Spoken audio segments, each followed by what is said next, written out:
Asalaamu calaykum waraxmatullaahi wabarakaatu. Kusoo dhawaada wararka maanta ugu waaweyn waxaa ka mid ah qodobka aanu ku faalan doono maanta. Dab ayaa ka kacay meel lagu bacrimiyo ama lagu sameeyo hubka dhanka elektarooniga loo adeegsado ee nuclear-ka.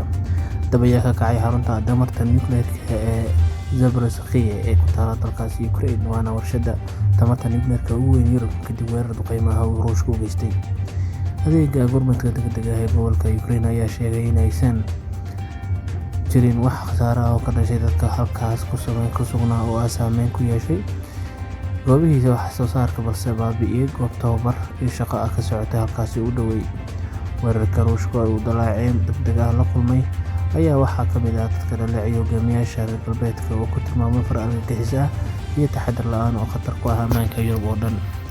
Madaxweynaha Ukraine Zelensky ayaa saacado ka hor ugu baaqay wadamada kale inay qaadaan tallaabo degdeg ah oo ka dhan ah waxa uu ugu yeeray argagixisada nuclear-ka ee Putin, waxaana uu ugu baaqay dadka reer Yurub in ay ka kacaan rajada laga qabo musiibo caalami ah oo la mid ah burburkii Chernobyl ee 1986.